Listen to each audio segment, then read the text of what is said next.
Five Nights at Freddy's? At my Halloween Horror Nights? More common than you think. Welcome back. If you don't know who I am, hi, my name is Meg. You can call me Ghoulie, and I am a self-reported Halloween Horror Nights obsessed fan. In this video today, I'm going to be covering some of my speculations as well as the things that kind of influence how houses are chosen and when Universal decides to announce them. Now, if you're a newcomer to the Halloween Horror Nights experience, you might be thinking to yourself, Ghoulie, it's April. Why are we talking about Halloween Horror Nights already? Well, first of all, this is my channel, okay? Once again, you can fight me in the comments if you don't like what I have to say. Okay? And if you're not interested in the nerdy nitty-gritty of that, you can use the scroll bar down at the bottom and you can click just to get to the speculations that I have, what we might see in 2025. So the data that I've collected has shown that over the past couple of years since Halloween Horror Nights has really hit its stride in its attendance, the general guideline of house announcements starts around late March, early April. As of today, it is April 20th, so we've already missed that early April marker. But at this point in a regular year, where they aren't opening an entirely brand new theme park that everyone is so excited for, this would usually be the time that we would start to see a major house announcement, which can also be referred to as the anchor of the Halloween Horror Nights event. Now, again, when I say that larger anchor IPs are announced in the early spring, that is, of course, Universal's ideal for the announcement. That is what we have seen generate the most ticket sales when the marketing is pushed all the way through. For example, last year in 2024, we did not see an anchor house drop until early June, and that of course was A Quiet Place. That house was fantastic. Just as a side note, I thought the Quiet Place challenge of remaining quiet as you walk through their house was so much fun, and I love to purposefully scream and piss off my friends and make the giant monsters appear. At this point last year, by April 4th, we had already seen the announcement of single night tickets, as well as the signing up and ability to purchase Unmasking the Horror, which is the daytime behind the scenes tour, and the RIP tour, which is the expensive, exclusive VIP private tour that can be group really small or really big. Anyway, I'll cover that in another video. There's a lot of complaints behind it and how expensive it is, and you still have to purchase a ticket aside from paying for the RIP tour, which is why I haven't done it. It's too expensive. Dates for Halloween Horror Nights have dropped. For longtime attendees, it is crazy that they are starting in August now, when we were lucky that they started in mid-September. I normally buy multi-night tickets or the frequent fear passes as soon as they go live, so I'm just going to put up when I bought my pass last year, and that should be a good indicator of when the multi-night tickets went on sale. Alright, so in the ideal timeline, around May and June is when we start to see more things revealed and more houses pop up on social media. Primarily on Instagram is where they go live first, because that is where they gain the most traction. The rollout for this happens about every 2 to 3 weeks, balancing a original house, which is a house that has no ties or very minimal ties to any independent property. IPs usually get announced later. For example, last year in the end of June, we got the announcement for Ghostbusters, The Frozen Empire, and that of course was a major IP. The house that followed it would be Insidious Into the Further, which was a fantastic house. That house was so scary. It was so scary. I could talk about that house for hours. The large red door. The large red door. You weren't supposed to take videos, but I did sneak a video while we were stuck in the queue right before the large red door. Anyway, if you know, you know. In July is when they start to announce more scare zones, and usually, unless there's an IP tied to them, they kind of stay on the back burner because the fans, like the true diehard fans, are the ones that get the most excited about them. Except for the astrology one. The astrology one was a really big hit with the girlies who had never been to Halloween Horror Nights before. And in my opinion, the astrology scare zone was like a major letdown. I'm a Leo, and the Leo scare actor did not look like me or my demon at all. Gemini was the only good one. July and August is when we see the official merch drop, and at this time, all of the houses need to have been announced, as well as the scare zones, because you will start to see merchandise pop up around the Universal properties, whether it be the resorts or off-site stores, or the stores on site of the theme parks and in City Walk. The reason they can't drop the merch until all of the houses and scare zones are announced is because there is like a ceremonial shirt that has a small logo on the front, usually with the theming of what the overall event is, and then on the back, pictured here, is going to be what the houses look like.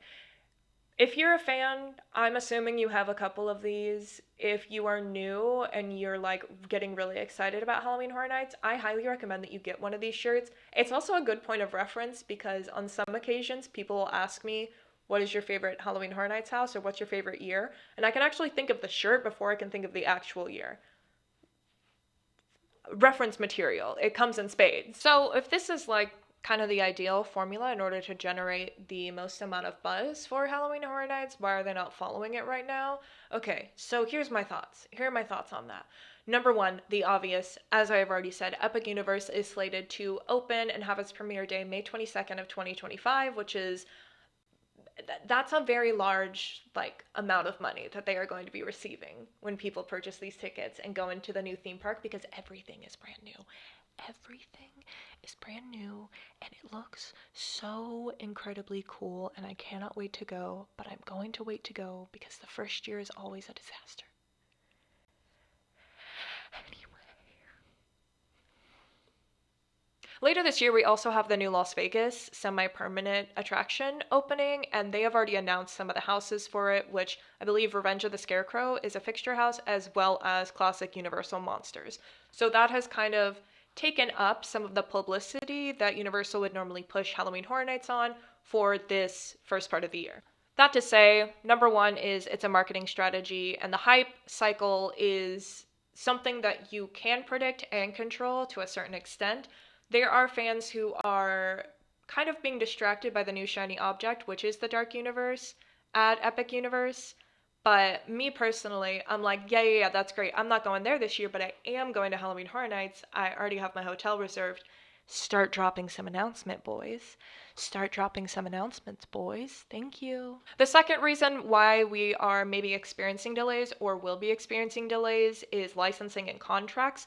Behind the scenes, in order for them to produce certain houses and get the approval to start producing these houses and building these houses, is that the licensing and contracting agreements do have to be signed, and that can cause a major delay in the rehearsal schedule, auditioning. They need to know who they need to put in what house.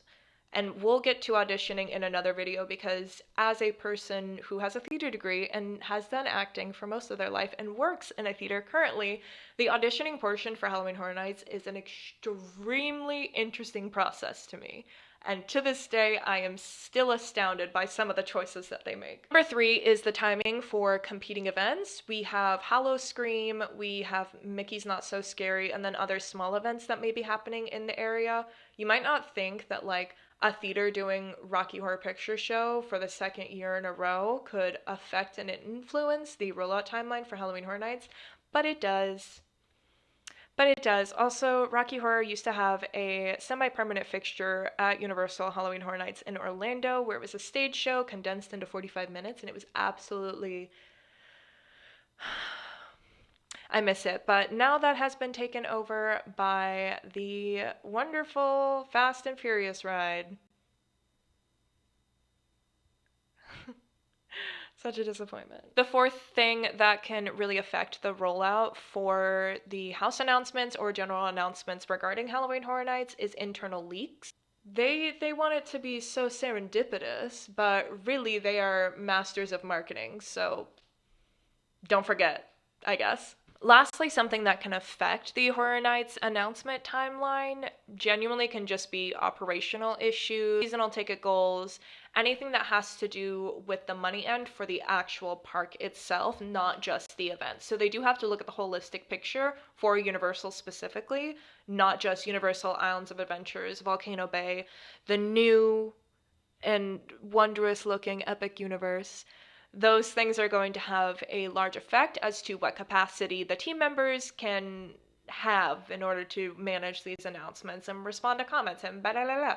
So Unfortunately, the very boring business side of Universal does play a large factor into them creating and making these announcements. Alrighty, you have been so patient, or you haven't, and you immediately scrolled to this portion of the video. In that case, nice. If not, thank you for listening to my rambling. So I'm going to give 5 houses that I think are most likely going to be on the map for Universal Orlando this year. The first one that I'm going to mention, and I'm putting it first because if it happens, I maybe will move back to Orlando so I can live inside this house, is Five Nights at Freddy's. For those of you who don't know what Five Nights at Freddy's is, aren't you so lucky? Aren't you so lucky? Five Nights at Freddy's originated as a horror click game. You were a security guard at Freddy Fazbear's Pizzeria. Your job was to be the nighttime security guard watching these different camera feeds in which strange things started to happen. Animatronic puppets tend to come to life in maybe not the most kind way. It is similar to Chuck E. Cheese, but if Chuck E. Cheese was an LSD horror experience.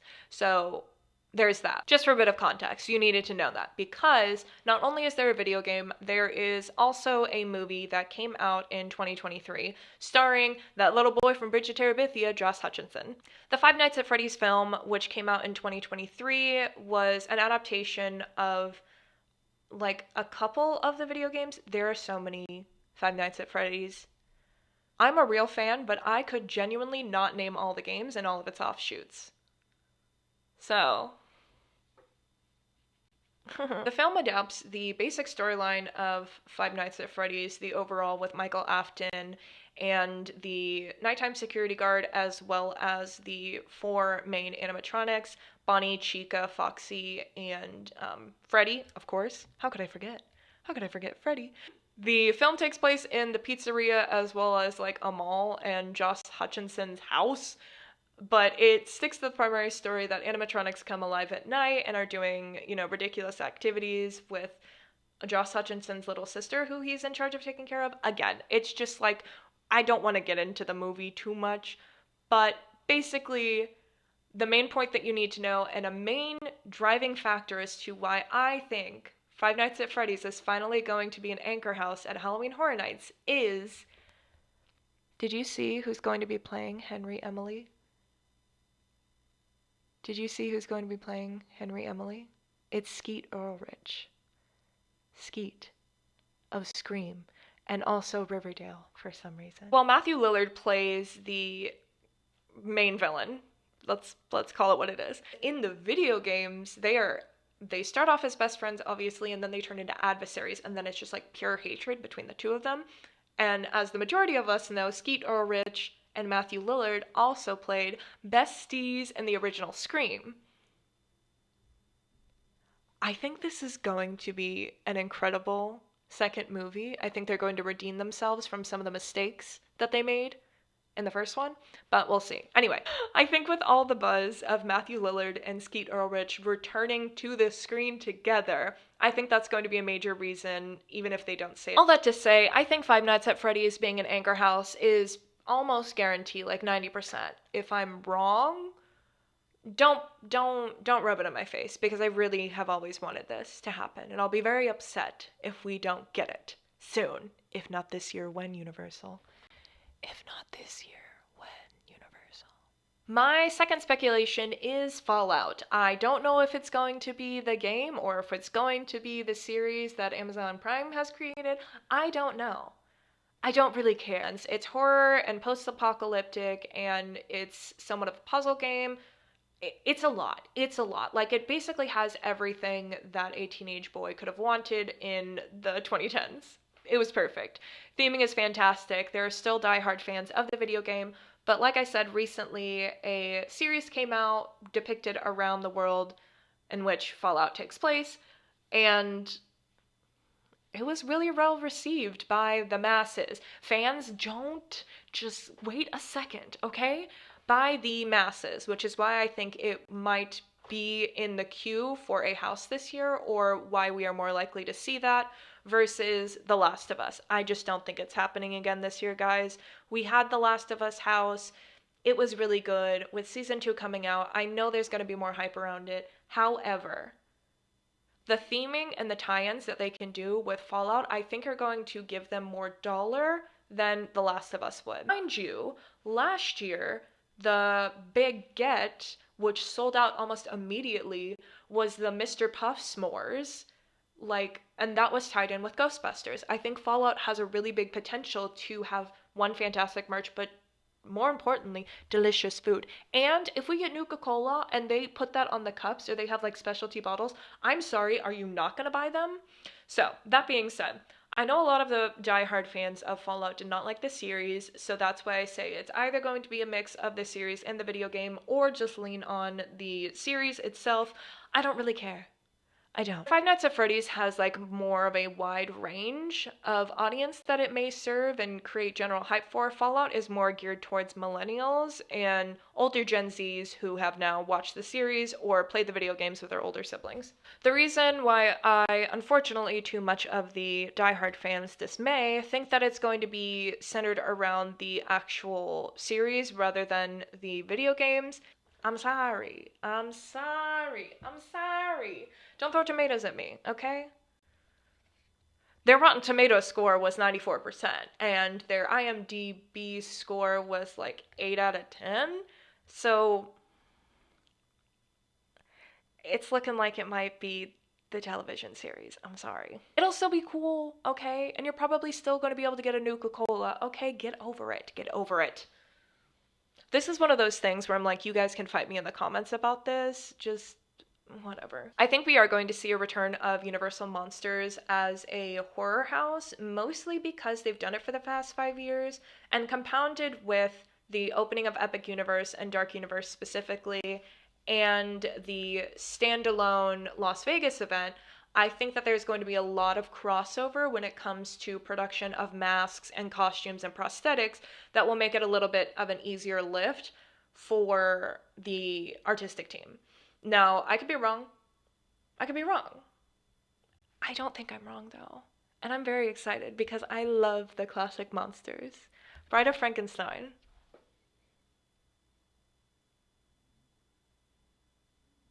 Enough said. I just think it'd be really easy to fill in those positions, you know? Overall, I think there's a lot of overlap in the production of other projects that are happening outside of Halloween Horror Nights, like Dark Universe and the Las Vegas location opening later this year, that lends itself to the more they produce, the cheaper it is per unit, like with masks and prosthetics and costumes. It's a very easy lift. It's something they've done straight for the past 5 years, but also it's been carried throughout the entirety of Halloween Horror Nights since its inception. So I think it's like 99% likely that we are going to see a Universal Classic Monsters house again this year. And I can't wait. I love it. Okay, here's kind of a curveball. And I've heard mumbling and grumblings of this, but I think it's important that Universal always does an IP that is like a curveball. They haven't really done one in quite some time, since The Weeknd, and then before that it was Alice Cooper and Penn and Teller. Like those were curveball houses in my opinion. IMO. Like I think there's like a 75% chance we are going to get a WWE house. Am I crazy? Listen, when I was scrolling through the Halloween Horror Nights subreddit, I did see a lot of people mentioning, and the rumor milling, that like WWE was going to be a Halloween Horror Nights house this year.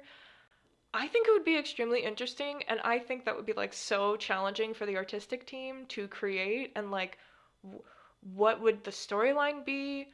What I do know is that for some of the personas for wrestlers, like they do, all of them integrate a lot of theatrics. That's across the board. That's like kind of the whole get, is violence and theatrics.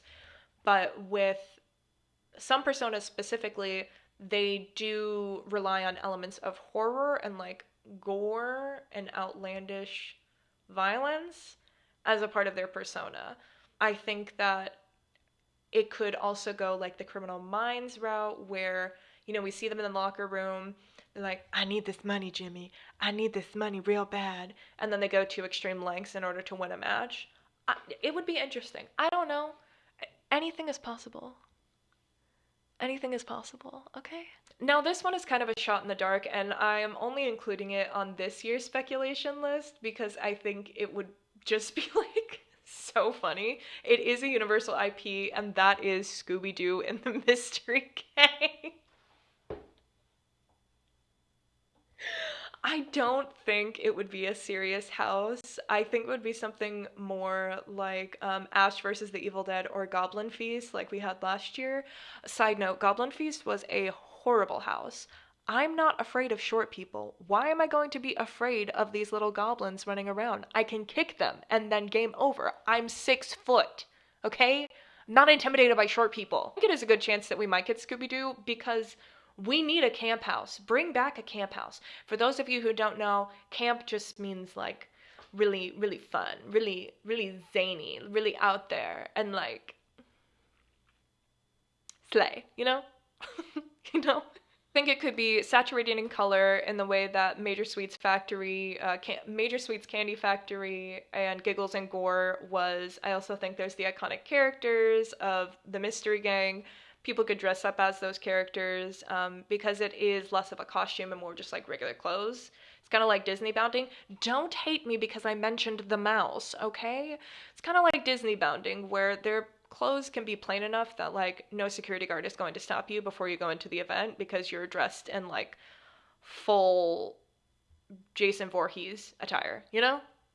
It's a little bit more lax. In the same vein, I think that Scooby-Doo would be similar to Ash versus the Evil Dead or Cabin in the Woods, where it does have these extremely recognizable characters, but they're really going to play up like the dark comedy factor of it. I think that if they wanted to base it off the live action movies, that would be kind of like a sellout. But if they wanted to do like an original storyline or a classic storyline from one of the cartoons, I just want to see Velma and Shaggy get into it, you know, like bare knuckle fight. I don't think that's gonna happen. And also, how would Scooby be played? It's an interesting concept, and I would love to see it. And that's another curveball I'm gonna throw you. All of that to say, I think that this year is going to be extremely interesting. I'm really looking forward to announcements, whenever they may be. Epic Universe taking up all the publicity. Whenever they may be, I think that we are looking at a very stacked year, or maybe not, because how expensive it's been to open Epic Universe. I didn't think about that until this very moment. I'm not going to entertain that thought right now. In some Halloween Horror Nights, when are you going to drop the houses? I would like for you to drop house announcements and scare zones, even. That would be really super. That'd be like so sweet of you if you would do that. Comment down below. If you're a first timer, I'm interested to see what house you would like to see at Halloween Horror Nights this year. If you're already intending on going, if you are a regular, what sounds the most interesting to you? Again, I'll say it till I'm blue in the face. I think Five Nights at Freddy's, but also Fallout will be really interesting. And then for my aficionados, my ghoulies and boils at the top. Do you think The Last of Us is going to come back, or do you think we're going to get Fallout instead? Just let me know. Just let me know.